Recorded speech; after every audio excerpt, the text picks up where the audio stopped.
It's time to break down the latest chapter of JoJo Part 9, the JoJo Lands, where today we have Chapter 34, Usagi Fraud and Suspicion Part 2. This month we become further entrenched in the mystery of Usagi's missing family, learn more of his tragic past, which gives him a great deal of character development. We also get a ton of insight from Rohan on the lava rocks, and encounter a new stand ability that seems to be paralleling a villain from the original universe. But before we jump into things, we have some extras with the release of Volume 8 earlier this month, which reveals the name of Howler's stand. We got a lot of guesses. I even went back and read some of the comments, but did not see anyone guess Eclipse. Specifically, Eclipse 8 is the name of Howler's stand. So most people are suspecting that Eclipse is in reference to the Pink Floyd song from Dark Side of the Moon, which I would agree with. Araki loves Pink Floyd, and this was a pretty mythical poll. You can just tell sometimes listening to the song if it belongs to an important character, and Eclipse definitely gives off potential main villain vibes. And in a more literal sense, the eclipse could be an actual event we see within the story. The setting of Hawaii has a deep cultural connection to the sun and moon, and I could imagine a solar eclipse being part of the prophecy within Howler's family diary, like a prerequisite for some stand evolution or lava rock manifestation, similar to Pucci's use of the new moon. And a solar eclipse would make for a pretty epic climax to this part. The number 8 added onto the stand name simply refers to Howler as the 8th generation head of his family, and his name Aka,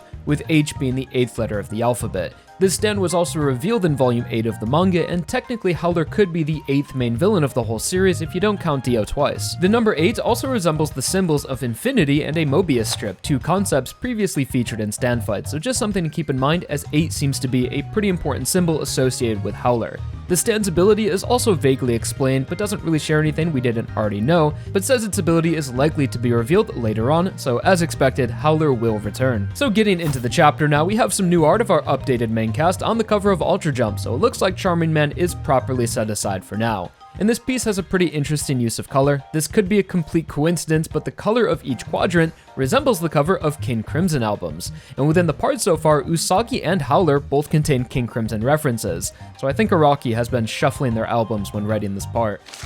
The chapter's cover page is simply a Paco portrait that highlights the character's physique, and is another example of Araki bringing the muscle back into JoJo within this part, because these are some serious boulder shoulders. Turning the page, we are welcomed in with a double page spread where we see our crew have set off to search for Usagi's mother, who now has a name, Allison, Aloha Ohi, and the sister Tori, who have recently left Usagi behind and are being manipulated by this cyber scammer who is most likely a stand user that is ultimately trying to harvest Tori's organs to make money. A new dynamic for this arc is that Meryl is joining us for the mission via FaceTime, so although it's through a screen, it's still cool to see her involved, and this is just the latest example of how JoJo's art and stories flow with the times. Cell phones were used quite a lot in JoJoLands, sometimes even being mediums for stands, and now 12 years later, Araki is able to use video calls, which just adds elements of realism to the part. So Meryl is pretty much our woman in the chair who triangulated the family's movements using surveillance footage and tracks them down to the house of a man named Max, where they had stayed for 2 nights. And it's reiterated that in this current situation, because a contract was signed by the mother, legally Tori could be considered something of monetary value. So I believe the lava rocks will play a role in this arc somehow, and maybe our enemy already has one in their possession, or is the reason why the family is being drawn towards him. So the more we learn about the family's whereabouts, the more upset Usagi becomes, realizing he's out of touch with his family's lives and worries for the safety of his sister. And this is Jojo's best attempt at consoling his friend. We then arrive at Max's house, and Usagi eagerly rushes towards the door, where from the outside we can see broken dishes and water running from the sink, indicating there might have been a conflict, but definitely that people were here and left in a hurry. Looking through the window, Jojo catches a glimpse of something moving, which gave me some head doctor PTSD, but in the next panel the shape looks more like Tori. Jojo and Usagi enter the house and find a man lying on the couch who appears to have committed suicide with a pistol lying by his side. Important detail for later, Usagi rushes towards the front of this guy, and in the following panel, he may have stepped on the blood. Jojo even calls out, yelling not to step on anything. The gang then search the house for more evidence, but don't find much, and nothing that confirms this guy was the cyber fraudster. Meryl warns us to get out of the house ASAP, and Usagi uses the Mate Kudasai to view the home security system, which shows his family leaving out the back of the house into the forest about 2 hours ago. So the image Jojo had seen through the window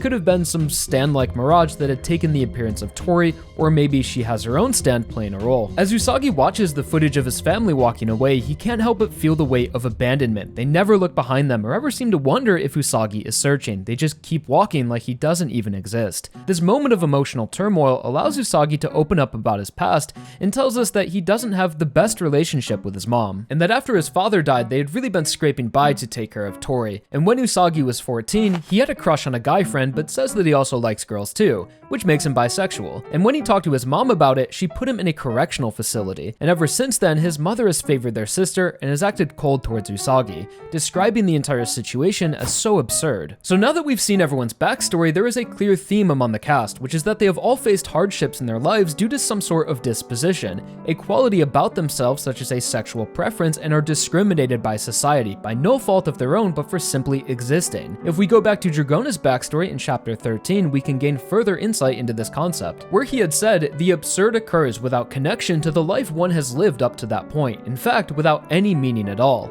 along with the little whisper of a smiling devil saying you're a pathetic piece of human garbage. The assault of the absurd is an extremely important event in your life despite you having no responsibility for it happening whatsoever, but there are hearts that are destroyed for the absurd." So now that we have Dragona and Usagi's backstories, it's becoming more clear that Araki's concept of the absurd is an allegory for discrimination, specifically with the characters he's writing, LGBT discrimination and bigotry, where Dragona was abused by his classmates for being gender non-conforming and preferred to look and dress feminine but was judged for this, which in a perfect world should be viewed as no different from the color of one's skin or the place of your birth. It's completely irrelevant to the content of your character. Or Usagi, who simply had a crush on a boy but was thrown in a correctional facility. These were attacks from the absurd and wasn't a result of their own actions or the life they had led, but just because society deemed it to be wrong, which is a concept Araki is calling the absurd and expresses how these judgments can fester within one's heart, and appropriately calls it absurd, because it is absurd to judge someone or treat anyone different for something as irrelevant as a sexual preference or how they dress. And always in life, people should be treated as individuals and not through a lens of societal stereotypes. And that's exactly why JoJo, over its many years of stories,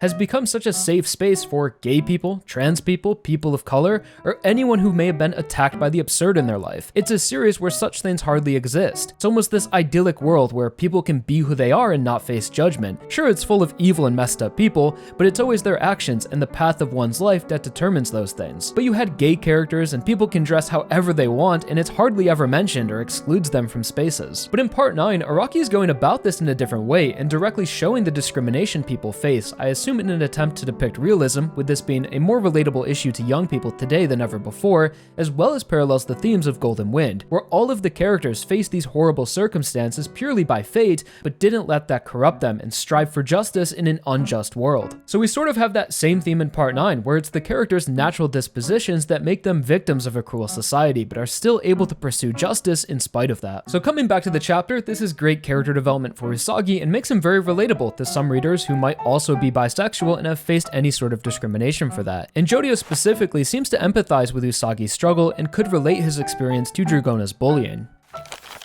So the trail of Allison and Tori leads us to a zoo, and the chapter then cuts back to where the previous chapter left off of Jodio talking to Rohan. And unfortunately, no, Rohan was not a member of the Speedwagon Foundation, instead explains that he was at Howler to procure rare and high quality art supplies, which also explains his lab setup. And it was actually Cat's Eyes, the group of stray cat stand users, that had first found the lava rocks, and something about them living on the mountain had made them evolve to protect the lava rocks. And it was just by pure coincidence that Rohan discovered their ability to attract valuables. The conversation then flows into Jodio revealing that they were the ones that stole Howler's land, which had become a global news story, and Rohan wants a cut of that pie, and offers them the location of more lava rocks for something in return. But the conversation leaves off without a definitive conclusion or if he told them where they were, so it seems like Rohan was going to tell us the location, but is keeping things vague for now. It could be that at this point in time, we know where to go to find more, or our phones were tapped and now someone else has that information, such as Howler or the cyber fraudster. I could imagine this plot unraveling into something much bigger than just Usagi's family, and this was just the first step into luring Jodio's gain, and our true enemy's motive